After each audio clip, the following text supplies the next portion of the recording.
अगर जिंदगी में मोहब्बत की असल हकीकत चाहे जाना या किसी को चाहना है, तो फिर मैंने हकीकत का सामना करने की सजा पाई है। सजा भी उस वक्त मिली जब मैं इस बात से नावाकिफ थी कि मैं किसी जुर्म में मुलविस हूं।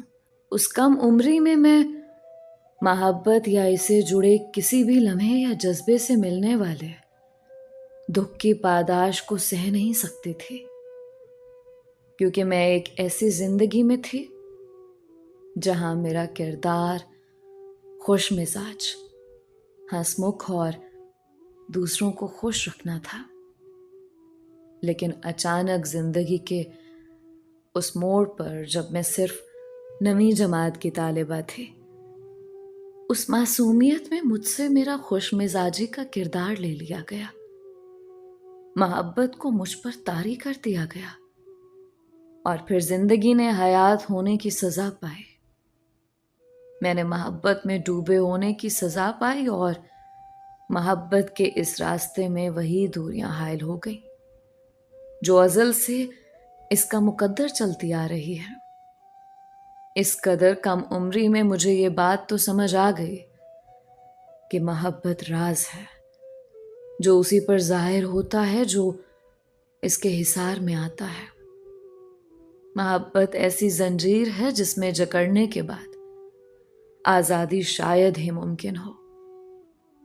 ये ऐसी रस्सी है जिसके एक तरफ इंसान खुद और दूसरी जानिब महबूब होता है, लेकिन वो दूसरा हिस्सा जितना करीब और खुद से मुंसलिक दिखाई देता है, उतना ही कठिन और दूर होता है। और यही दूरी सदियों की मुसाफत पर मुहित हो जाती है। इस मुसाफत का इख्तिताम फकत मौत पर ही होता है। मेरी कठिन जिंदगी की अधूरी दास्तान मेरे बचपन में उस वक्त शुरू हुई जब मैंने नवीं जमात में एडमिशन लिया। स्कूल की एक पुरानी इमारत निहायत उम्दा तर्ज पर तैयार की गई थी, जहां मैट्रिक तक मखलूत तालीम दी जाती थी। तालीम अच्छी होने की वजह से मुझे उस स्कूल में दाखिल करवा दिया गया। मैं एक होनहार और मेहनती तालिबा थी, पढ़ाई में खासी दिलचस्पी रखती थी। अभी नया स्कूल, नए लोग, नए दोस्त और नए असातिज़ा थे। मेरी किसी से भी वाकफियत ना थे। स्कूल जाते हुए मुझे 3 दिन हुए थे।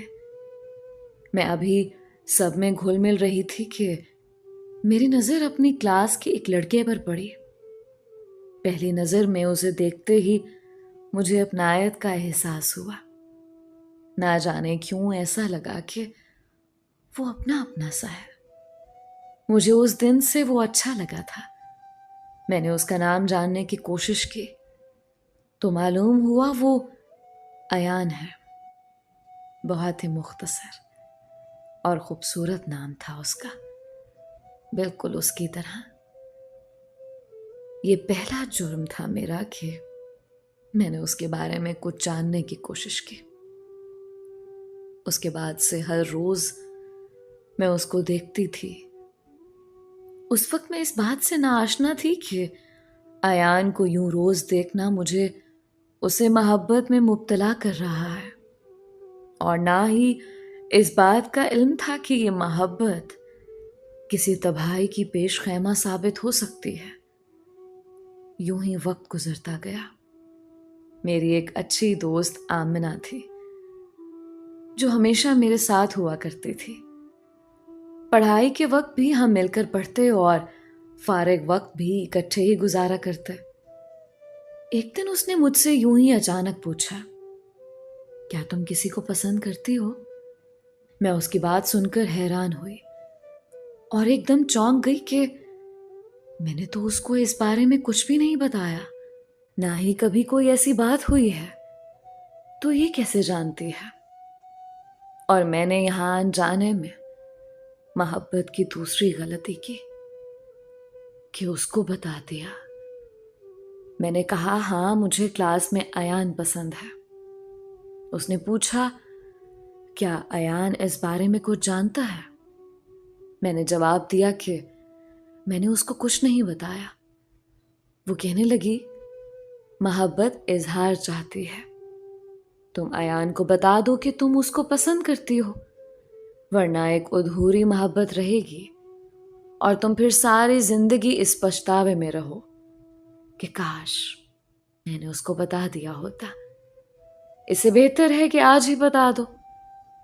मुझे लगा ये भी ठीक बात है कि बाद के पछताए की बजाय मैं आज ही इकरार मोहब्बत करूं, क्योंकि पछताने का दुख बहुत बड़ा दुख होता है और उसका अजाला उस वक्त मुमकिन नहीं होता, क्योंकि माजी कभी लौट के वापस नहीं आता। उस वक्त बस दुख ही बचता है। आमना कहने लगी, मैं इस काम में तुम्हारी मदद करती हूं। उसने एक कागज पर लिखा, अयान, ज़ारा तुमसे मोहब्बत करती है, तुम भी उसका जवाब दो। और ये सफ़ा अयान को थमा दिया। उसने इस सफ़े पर मेरा नंबर मांगा और कहा मैं उससे खुद बात कर लूंगा, और रात 12 बजे कॉल करने का कहा। अयान से बात करने के लिए मुझे पहले अपनी बहन को सब कुछ बताना पड़ा, क्योंकि मोबाइल उसके पास होता था और अगर उसको भी ना बताती तो मुझे कभी भी बात करने की इजाज़त ना देती। पहली बार बातचीत फ़कत हाल अहवाल तक ही महदूद रही, मगर उसके बाद गुफ्तो शुनीद का सिलसिला शुरू हो गया। ऐसा लगता था कि मेरी एकतरफा मोहब्बत अब दो तरफा है। हम दोनों आपस में ढेरों बातें किया करते। रात मोबाइल पर बात होती, सुबह स्कूल में भी मिला करते। जिंदगी बहुत हसीन हो गई थी, और जब जिंदगी में मनपसंद शख्स मिल जाए तो हुस्न में मजीद इजाफा हो जाता है।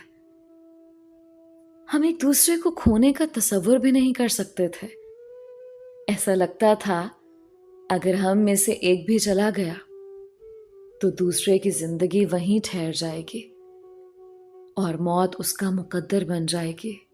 एक दूसरे के बगैर रहने का सोचकर भी रूह कांप जाती थी और दिल यूं धड़कता था जैसे कोई मुखालिफ फौज पर जंगी हमले के दौरान अचानक तीरों की बारिश करे और मुखालिफ फौज के जंगजू सिपाही एक ही तीर के वार से जिंदगी की बाजी हार जाएं।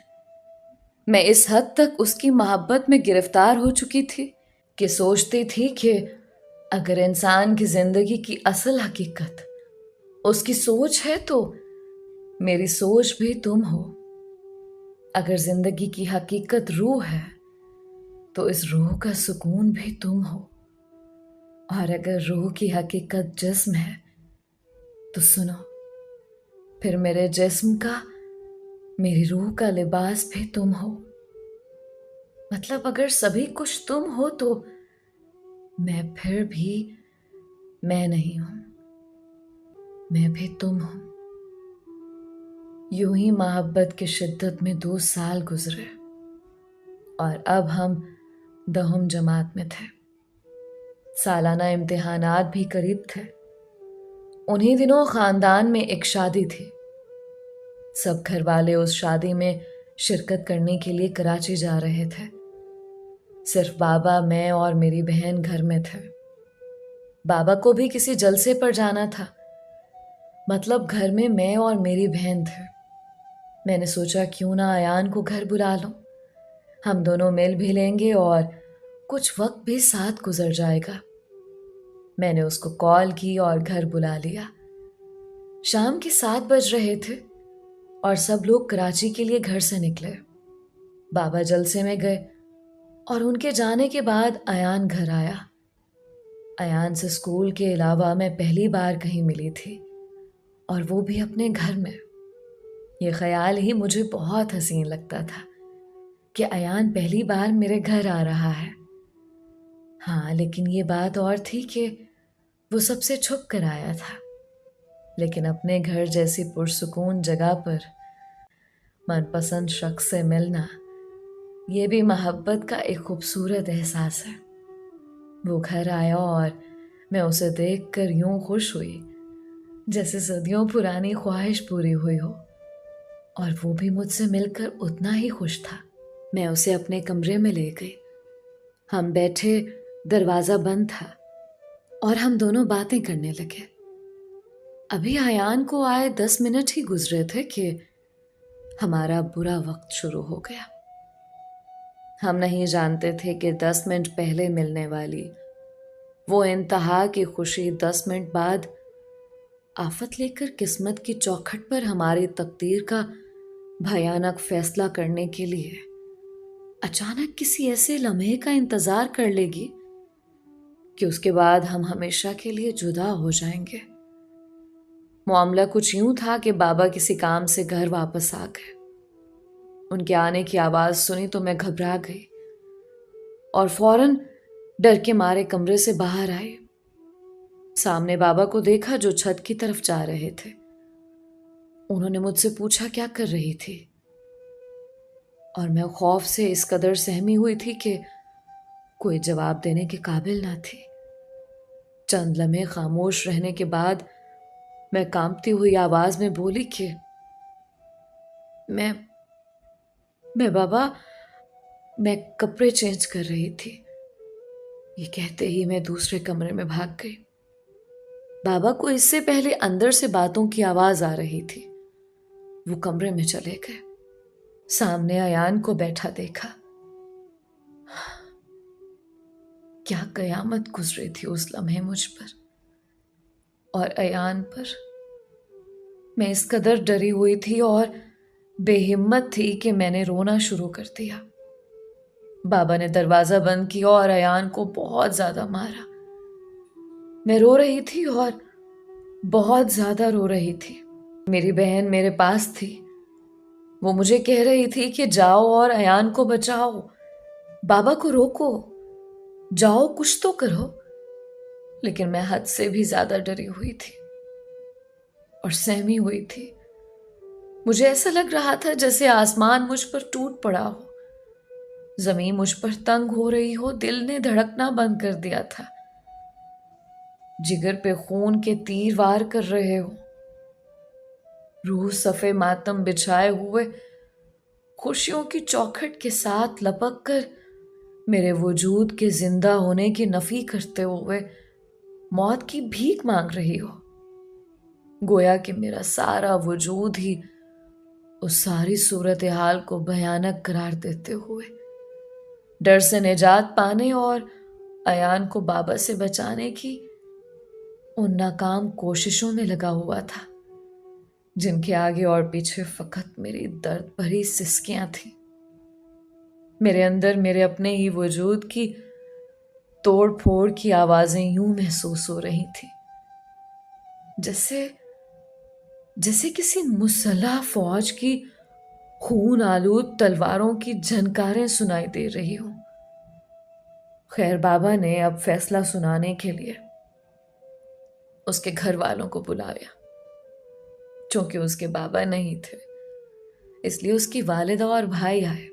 बाबा ने उनको सारा माजरा बयान किया और कहा कि इसको समझा लो, आइंदा ये लड़का कभी मेरी नजरों के सामने ना आए। अगर कभी मैंने इसको देख लिया तो इसकी जिंदगी का आखिरी लम्हा होगा। उसकी वालिदा मिन्नतें करने लगी कि आप इसको छोड़ दें, आइंदा ये ऐसा नहीं करेगा, कभी नहीं करेगा, इस बार इसको माफ कर दें। खैर, वो तो चला गया, लेकिन अब मेरी बारी थी। अब बाबा ने मुझसे भी मेरी मोहब्बत का हिसाब लेना था। मुझे भी तो इस रिश्ते की कीमत चुकानी थी, क्योंकि हम दोनों इस रिश्ते में बराबर के हिस्सेदार थे। इसलिए सजा के भी दोनों ही मुस्तहिक ठहरे। मेरे साथ भी वही सुलूक हुआ। बाबा ने मुझे बहुत मारा। मैं बेटी थी, लेकिन मोहब्बत तो मैंने भी की थी, इसलिए उन्होंने मुझे भी मारा। मामा को उसी रात कराची की शादी से वापस बुला लिया गया। मामा ने भी आकर मोहब्बत की जुर्म की सजा दी और यूं मेरी मोहब्बत अधूरी दास्तान में बदल गई। आज जहां वो दिन था, जब मेरी खुशी की इंतहा न थी कि अयान मेरे घर आ रहा है, वहां साथ ही तकदीर ये फैसला भी करेगी, मुझे नहीं पता था। आज के बाद हम दोबारा कभी नहीं मिल सकेंगे। मैंने नहीं सोचा था। किस्मत ने हमें मिलवाया और आज किस्मत ही हमें हमेशा के लिए एक दूसरे से जुदा कर रही थी। उसके बाद हर जगह मुझे अपनी ही गलती महसूस हुई। मुझे लगा मैंने गलत किया जब मैंने उसे मोहब्बत की, या अगर मोहब्बत हो भी गई थी तो मैं आमना को ना बताती, या अगर बता भी दिया था तो अयान से उसका इजहार ना करती। ये भी कर लिया था तो काश काश मैं उसको घर ना बुलाती। उस दिन वो घर ना आता तो शायद हम आज भी साथ होते। या अगर ये सब भी हो गया था तो काश मैं इतनी बहादुर और बाहिम्मत होती कि उस रात बाबा को बता सकती कि मैं अयान को पसंद करती हूँ। बाबा को कहती कि उसको ना मारे, उस रात उससे निकाह कर लेती। लेकिन अब तो वो जा चुका था, और अब मैं कर भी क्या सकती थी।